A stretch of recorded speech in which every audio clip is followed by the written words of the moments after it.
time of dreaming.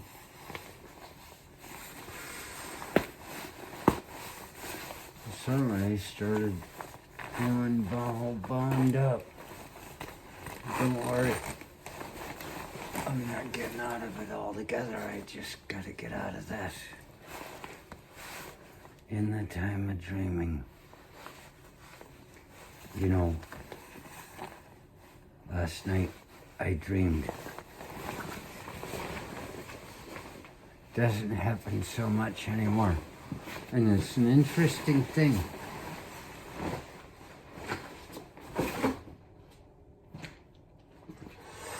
When we talk of speaking with God and saying He doesn't talk to me anymore, the dreaming is very similar for me. I'm dreaming less and less, and I feel like He doesn't talk to me anymore.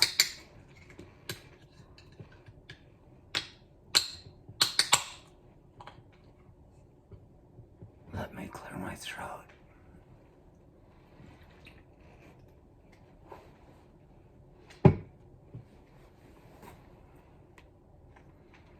And so last night, I dreamed.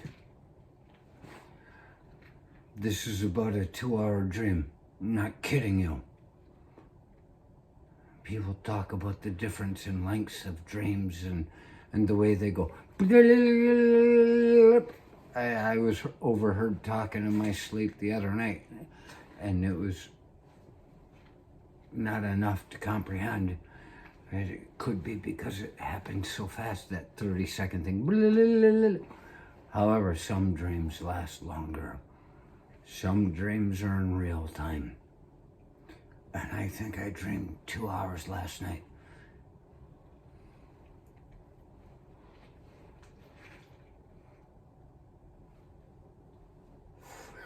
It's almost like I dreamed the same way I went to sleep.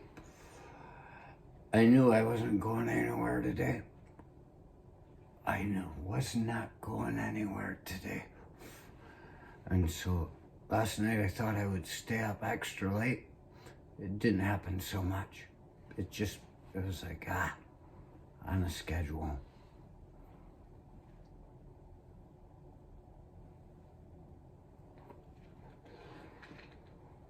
And so then I dreamed in the beginning of the 2 hours of me standing right here. And there were other people, a couple other people. We talked for a while, and I kept looking. And last time I looked at the clock, it was 10:47 in the dream. And I was like, well, I could stay up a lot longer than this, but I might as well just finish up the night.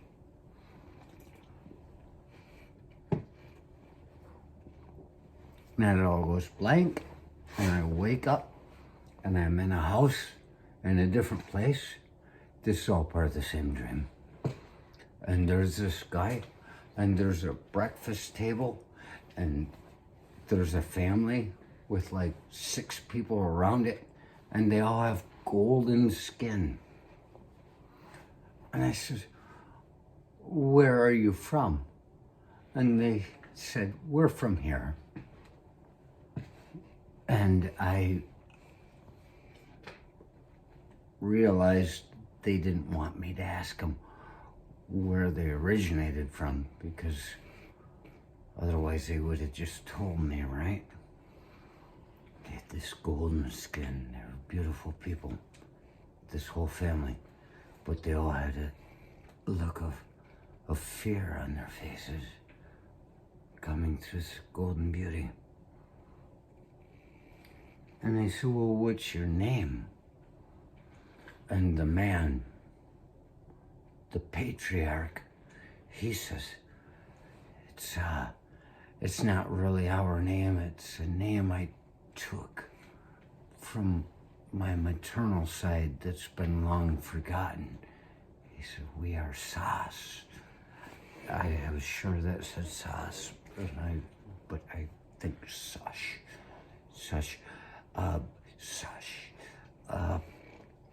I couldn't have gotten it right because I'm speaking a different language than these people, right? That's how it works. You never remember it properly. You try to get it to your own way. And I said, oh. And he had a look in his eye when he said it. Just checking, you know. Do you know what I'm talking about?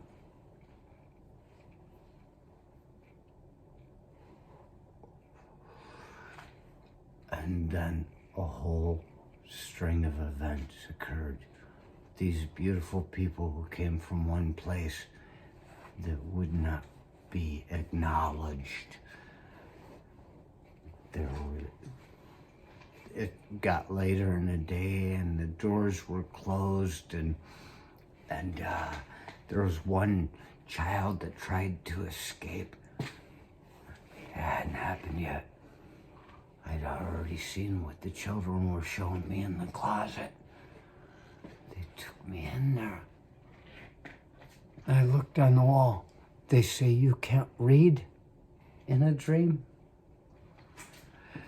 There were stick figures. There was an angel. It was all written, scrawled in pencil, all down the damn inside of the closet wall. There was an angel coming down, and there was a guy standing there, fucking sticking him. And then it said, Sash.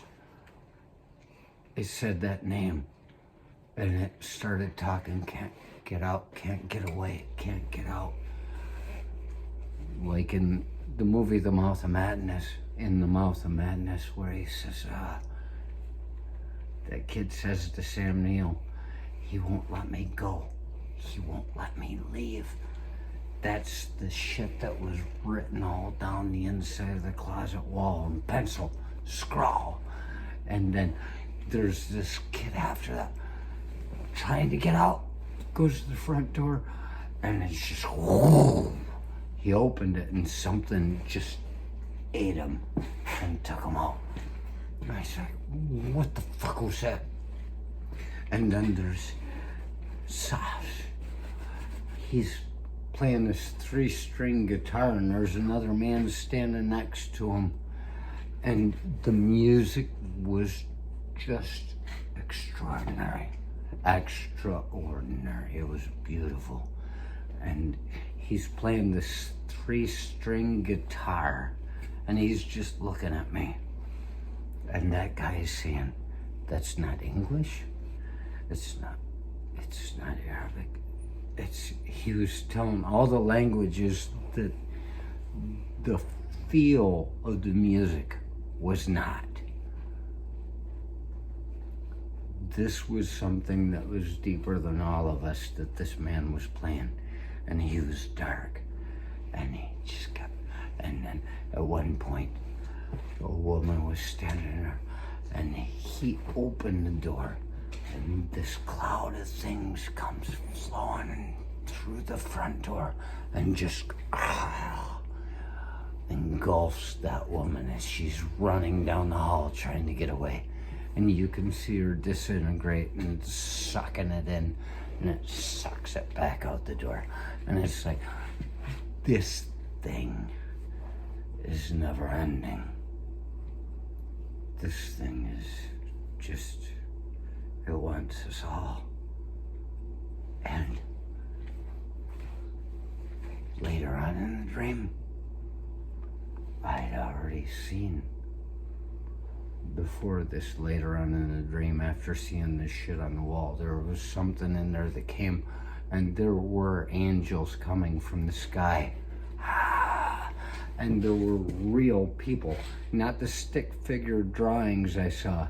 It was just like out of that fucking thing. It was a prophecy.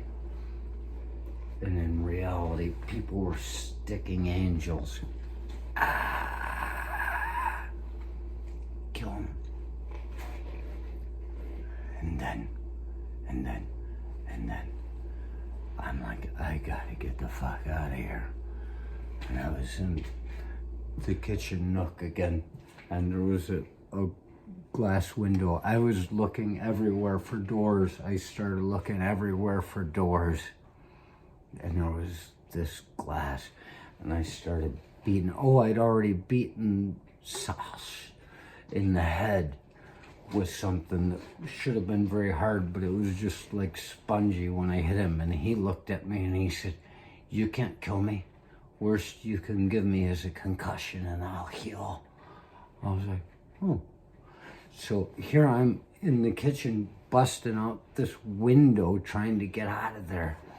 And it was like a windshield, a car windshield where it's all peeled together. And so I had to reach in, and it happened to be that I had put my gloves on so I didn't cut my hands, and I was peeling this all up. And I'm getting up on the kitchen sink and peeling this up. And these two guys came walking in, and one of them just looked at me. And you know, you think in the movies are like, they attack you. You gotta stop now. No, they were in no hurry. They just walked. And that guy looked at me. And I'm peeling that up, getting ready to jump head first through the window to get out of here. Even though I knew, I suppose, that everything outside the house was gonna consume you. I just realized with him looking at me like that, no hurry, no worry, you're not going anywhere. I just said, screw it, and I woke up. And I said, well, I'm up. And it wasn't like I came from a nightmare to waking. I was aware of it the whole time. It was like when it came time when I realized there's nothing I can do. I can't, bless holy water, or I can't do all these things. There's nothing that's gonna stop this. I just stopped. And I said, there's nowhere to go with this.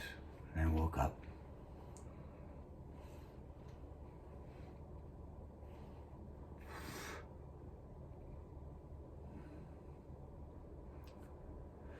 And so I look up Sash. When I woke up this morning, I just test it. And it comes up with, it's a Hinge company. People that have hinges. Well, that's weird. And I said, that means nothing. And then Victoria says, why not look up a dream interpretation for fucking hinges? She didn't say it that way. I paused and I put in words.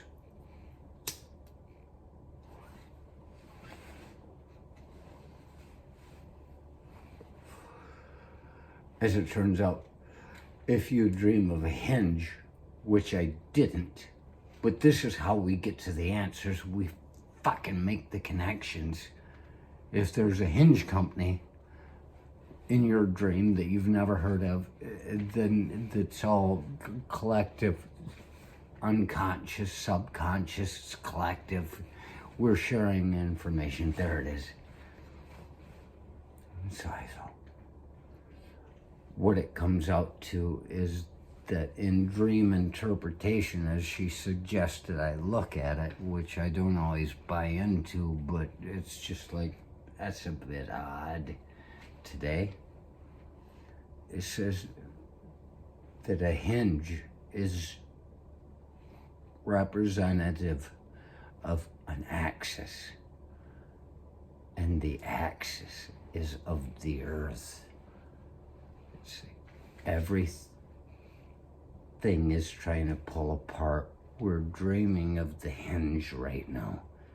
If we're dreaming of the hinge, it means that we care about the hinge. It means we care about holding things together.